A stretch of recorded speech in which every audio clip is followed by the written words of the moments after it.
Good morning. Welcome to the Experts program here on Power Talk Radio, 1460 and 101 FM. Mark Carbonaro with you about 7 minutes after the hour, and we're joined on this Easter weekend Saturday by Luis Alvarez, CEO of the Alvarez Technology Group. Luis is he's our digital expert and all things digital and high-tech when he joins us. Good morning, Luis. Good morning, Mark. How are you? Doing pretty good. Happy Easter holiday to you. Yeah, happy Easter to you. Hopefully it'll clear up a little bit. It's a little overcast. I think tomorrow's supposed to be a nicer day. So Good. So do you have any Easter egg hunts at your house, or are you going to go see grandkids or anything like that over the weekend? No, I actually visited with our daughter and granddaughter a couple of weeks ago, and they are doing a big Easter egg hunt. They live up in Sacramento, so they're doing a big Easter egg hunt in Vacaville with their other grandparents. So, okay. We'll get some pictures, I'm sure. All right. Hey, recently you were at a conference in Las Vegas, something called ISC West. And that's apparently a security-focused conference, surveillance cameras, access control, home security, and drones, kind of the computer electronics or the consumer electronics show of security. So what did you learn there, and what's new in this world, and how big is this? Well, ISC West is a huge conference, and it really is all about security at every level, from physical security, surveillance cameras, access control, even drones, which are becoming more and more popular as a security option. And I was there because we have a very active security practice, as you know, and we've moved from strictly focusing on cybersecurity to now doing a lot more on physical security. Surveillance cameras are becoming much more technologically complex. So companies like ours that have experience in IT are starting to get more involved in that. And so I wanted to see what the latest and greatest was. And I got to tell you, it was not disappointing. There was a number of companies there. Show floor, I call it. It's very similar to the Consumer Electronics Show. As you know, I go to that every year as well. And here, though, the floor was really all about, the exhibits were really all about security cameras, access control systems, all sorts of really interesting innovations around security. And one of the ones that I was struck by was something called electronic fencing. We're used to fences being a physical barrier, but now we're using all sorts of really cool technology like radar and LiDAR to detect the presence of people and see if different areas are being compromised. So I got a big lesson on that sort of technology.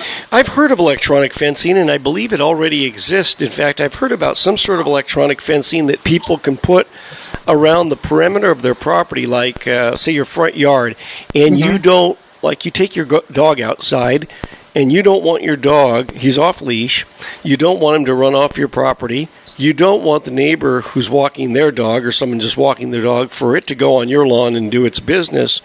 And apparently, you can set up an electric fence. I imagine you probably have like little infrared transmitters that connect, kind of like when you walk through the door of a business and it rings a bell. That same kind of thing, except these put out like a mild electrical jolt that keeps the dog in or out, as the case may be.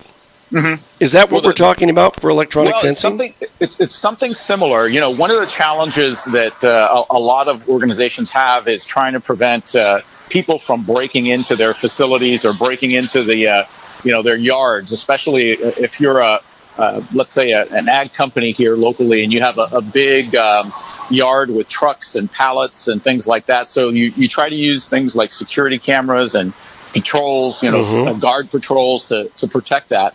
But what this does is, it's kind of something out of an Ocean's 11 movie, where you have these millimeter wavelength lasers that basically cover the entire area, and if anybody walks through one of them and penetrates, it sets off an alarm. Okay. So it's really interesting technology. It's not inexpensive, but for places that are very security conscious, for example, locally, a lot of cannabis companies are looking at this as another way to add security because of they need it. Fear of some. Yeah, they need it. Yeah, and they have fear of somebody walking off with their stuff.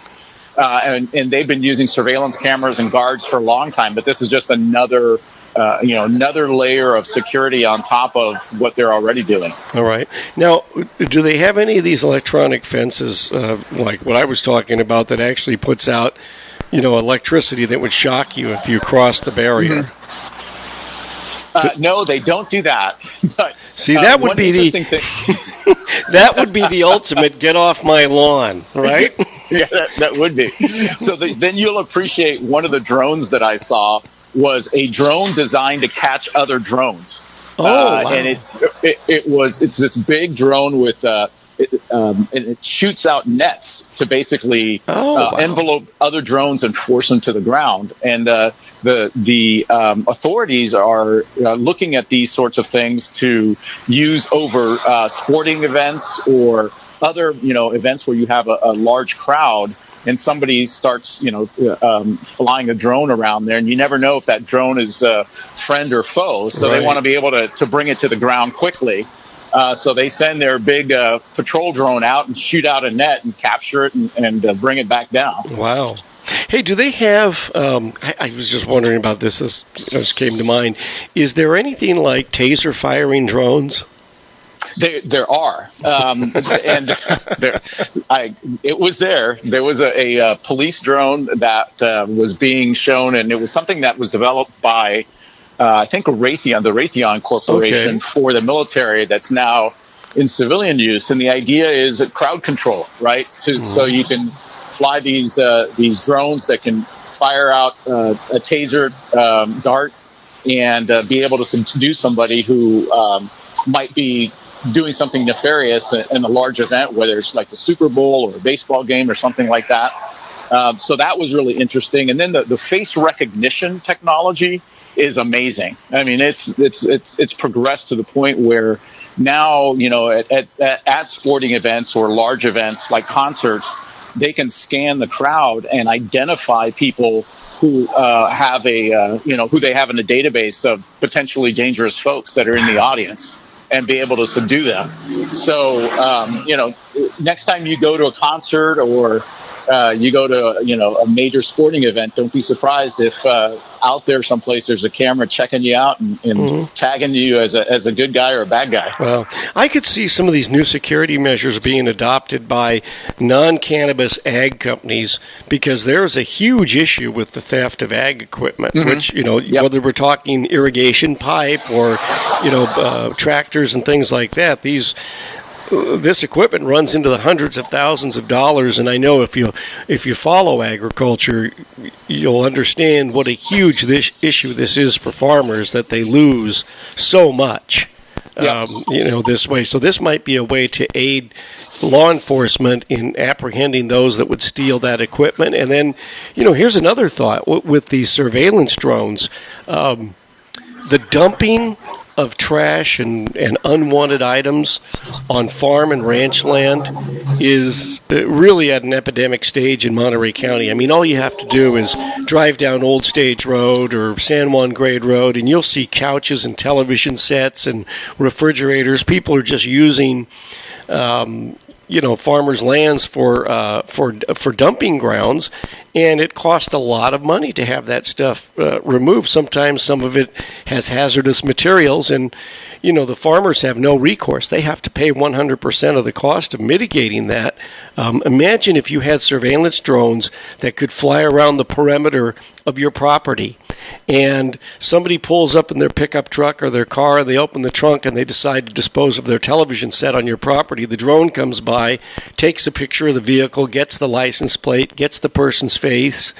If they're already in a court system database, the face recognition can automatically ID who that person is, where they live, and then boom, you go get them.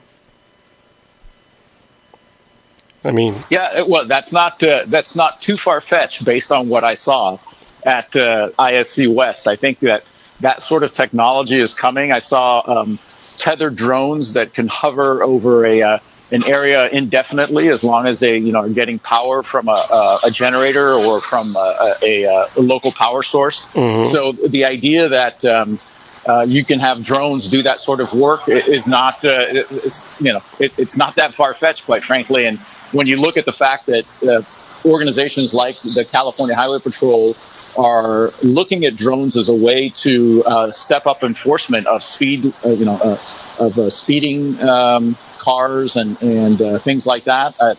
You might be driving down 101 someday and find this drone hovering right next to you, getting your picture and sending a ticket to your inbox. Boy, talk about that is so true that would happen, because now they have airborne patrol, right? Sometimes when you're driving on the highway and you might see the shadow of a wing on the road in front of you, and you look up over the window and there's a small fixed wing plane above that is tracking you, and that's generally a CHP plane that does traffic enforcement. Well, it costs a lot of money to fly those airplanes. Can you imagine? Yep. How much more territory you could cover, how many more tickets they could write. Yeah, exactly. if you could deploy drones over I-5, 101, all the highways. I mean, boy, talk about a bonanza. I mean, yeah, money-making opportunity right there, my friend. Oh yeah, some bean counter with the CHP is probably figuring all that out. Okay, it's going to cost us this much for the drones, but we're going to be able to replace these air patrolmen, which cost us this much. But look at how much more we estimate we're going to bring in. Wow. Yep. It's coming. Yeah. Sadly, it's coming. Put your cruise control on and just stick at the speed limit. Yeah, exactly. All right, what an interesting topic. Okay, well, Louis, thank you so much for joining us today. And my pleasure. Looking forward to our next chat on Monday. A peek ahead as to what we're going to talk about.